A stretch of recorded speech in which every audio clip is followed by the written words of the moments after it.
First at 9 tonight, we are digging deeper into the past of a Phoenix firefighter arrested 2 separate times while off duty. A Valley woman says she was harassed by this man and claims at one point he forced his way into her home.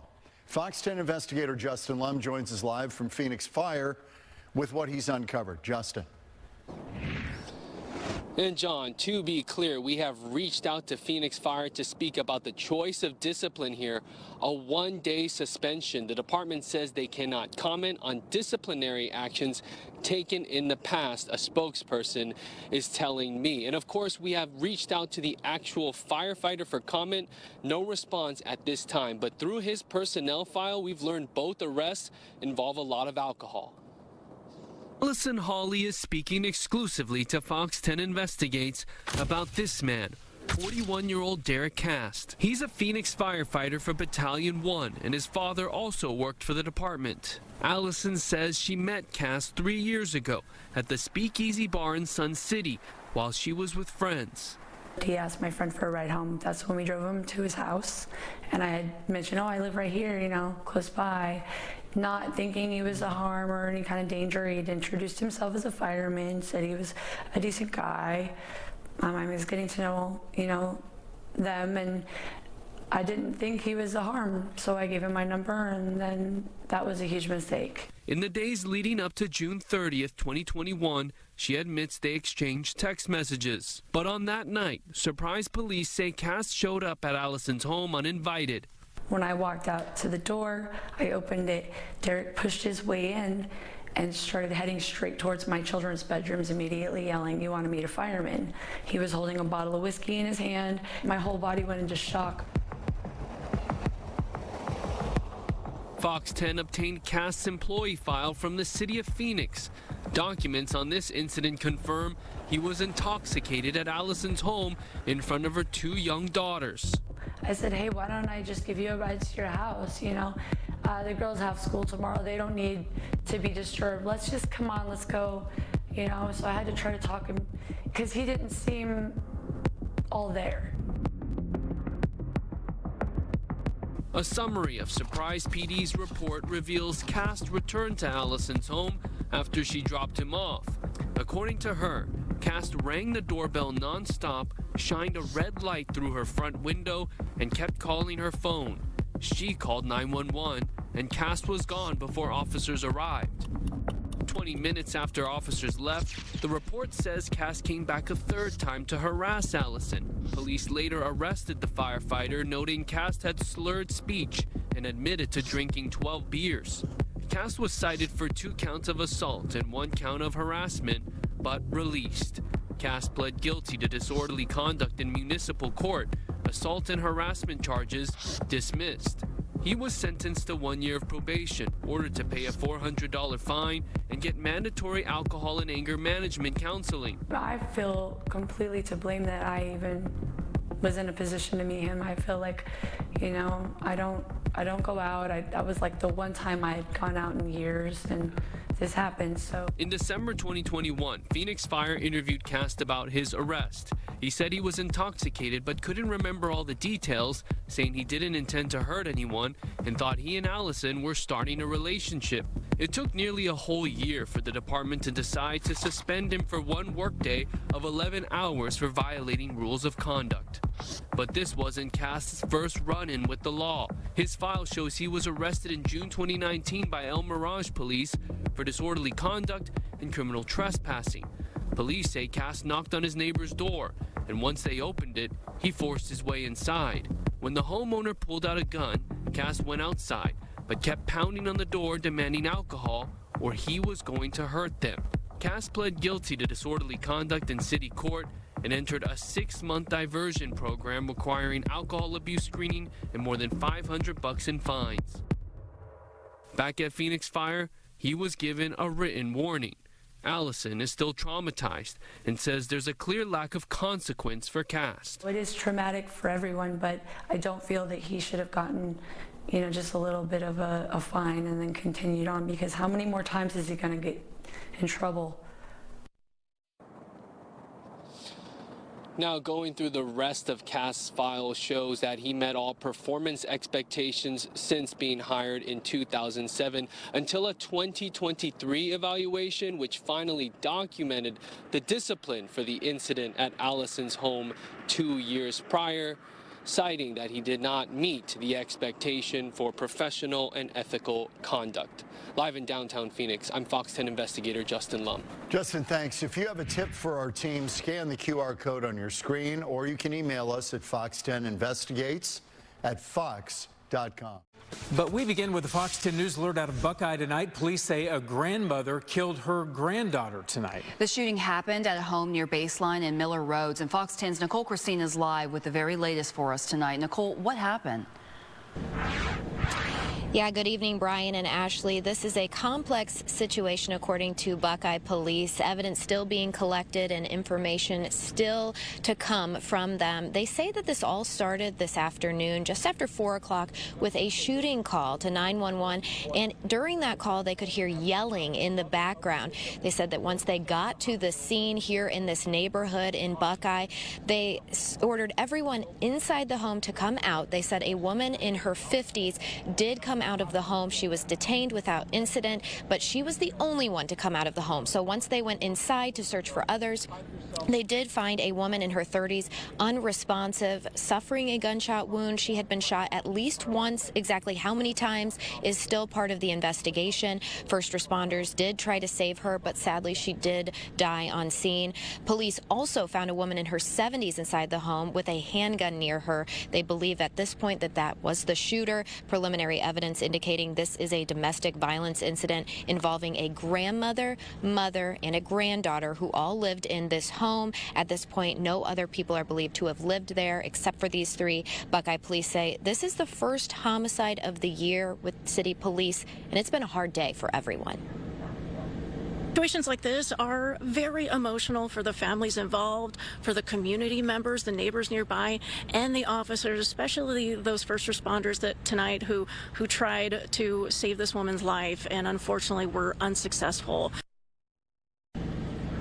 And again, there is going to be more details that will be released at a later time. The grandmother was taken into custody today, though, and this will be an ongoing investigation. Speaking of ongoing, you see the police tape behind me.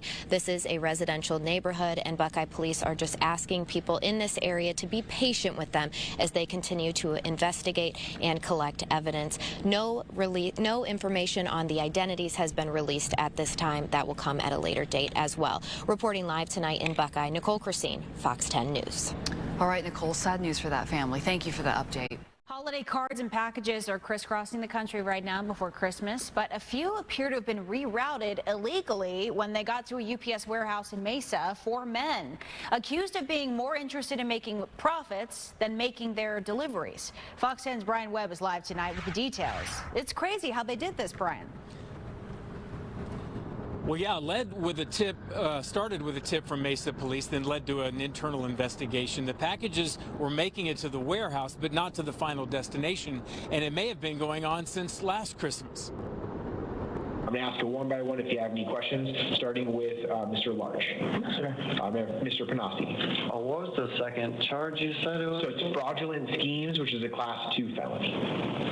What does that mean? 4 accused Grinches all in a row. They didn't have much to say in court today, but the judge said plenty. You were all arrested on allegations of theft, control of property, which is a Class 3 felony. And then Mr. Arias and Mr. Panasi, you were also charged with one count of fraudulent schemes, a Class 2 felony. The men are all UPS employees: Bo Arias, Casey Bedell, Jeremy Large, and David Panasi. They're accused of identifying expensive-looking packages inside this Mesa UPS warehouse, filled with things like electronics and other household products, switching the labels to send it to themselves, then selling the items in an operation over the past 12 months. We stopped by one of their homes today in the East Valley. Is there a Bo Arias here by any chance? Yes. Could I talk to him about his court appearance today? No? Nothing? Do you want to say anything? Okay. Thanks for your time. UPS wouldn't comment today either because this is an ongoing investigation. But if your package goes missing from UPS, you may be entitled to a small refund, but your best protection is to buy enough insurance to cover the cost of the item. Live in Phoenix, Brian Webb, Fox 10. A man is facing multiple felony charges after he allegedly posed as an Uber driver and then stole hundreds of thousands of dollars in cryptocurrency from customers by accessing their phones. Fox 10's Nicole Christine joins us live with details. This is a sophisticated crime, but in a way simple. It's amazing how quickly this guy was able to get that information off riders' phones.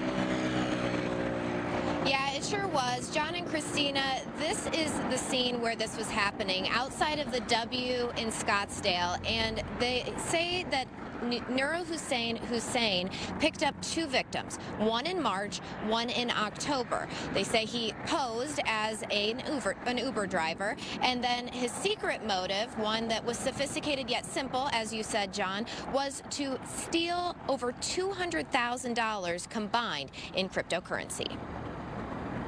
Prosecutors say the alleged scheme started in both cases with Nur Hussein calling out the names of his supposed Uber passengers. Once in the vehicle, court documents allege he had 2 different ways of getting the victims' phones, either by saying his was dead or by offering to help troubleshoot the Uber app when it said one victim's driver had not arrived. Once the phone was in his hands, court documents say he was able to transfer a combined $223,000 in cryptocurrency, either by phone-to-phone transfer or phone-to-cold storage. The victim from March told police when they asked for their phone back, Hussein gave a concerning response. He made threats to at least one of the victims that they needed to chill or something bad would happen, and the victim believed that he was armed with a gun, although he did not see a weapon at that time. Due to the alleged threats and the level of skill shown in the fraud, prosecutors pushed for a cash-only bond of $200,000. If Mr. Hussein is able to post bond, we'd ask for electronic monitoring, and I'd also ask for no use of the internet. Given that this was an extremely sophisticated electronic fraud, we do not want Mr. Hussein to potentially destroy further evidence if it exists. The state also argued that Hussein is a flight risk due to frequent trips to Ethiopia. You are not to leave Maricopa County. That's part of my orders today. I understand the state is saying that you do go back and forth. You have to stay here. Now, the judge did place Hussein under a $200,000 secured bond, so he has the opportunity to go through a bond company if possible or pay himself. And also, he will be under electronic monitoring if he does bond out. His next court appearance is scheduled for later this month. Reporting live tonight in Scottsdale, Nicole Christine, Fox 10 News. Thousands and thousands of dollars stolen from an elderly patient at a Phoenix care facility. Phoenix police say a care facility employee has been arrested ripping off one of the people that they were caring for. Fox 10's Lauren Clark joins us live now with more. And now, Lauren, there's word that police think this may have been going on for years. That's right, John and Christina. According to Phoenix police, they think this all started back in 2022 and then continued in 2024. Some of this activity, they say, even occurring past when that victim died. Now, according to police, we're talking about thousands of dollars here. And officers say this investigation all started when someone was speaking to that victim and heard something they thought was a little suspicious. Now, according to the Phoenix police report, they say it all started just days before the victim passed. She had her pastor come into the Palazzo care facility where she was living, and as she was talking to her pastor, she said she befriended someone who worked at the facility, was helping her with her finances. Well, the pastor told someone at the facility who in return told police and started an internal investigation. Now, that investigation found that there was a checkbook inside the victim's room, and it had the name of an employee, Melissa McDougal, and large amounts of money sent to McDougal's account. Police also, through using search warrants and bank records, saw a lot of money being exchanged to McDougal. And they also say they tracked her pawning records and said that she pawned plenty of necklaces, jewelry, rings, and pendants. police say that this victim, whose name was redacted on the report, was known to managers to being very wealthy. She had no spouse, no children, no living family, and was also known to have inherited a lot of jewelry from her parents that was worth thousands of dollars. Now, police arrested McDougal yesterday at another care facility where she was working. The then manager of Plaza said that she was terminated when they found this all out. And she said she did not steal anything and that the victim wanted her to have this money, although police say she was not listed on the living trust or will. Now, she appeared in front of a judge who set her bond for $100,000 and also had conditions if she was released. No contact with any alleged victims, complainants, or witnesses, and you may not have the care or physical custody of any incapacitated or vulnerable person while this case is pending. Yeah, and police are continuing to look into this. They also say that the computer records show that there was still some banking activity happening on that victim's account after she passed in January of 2024.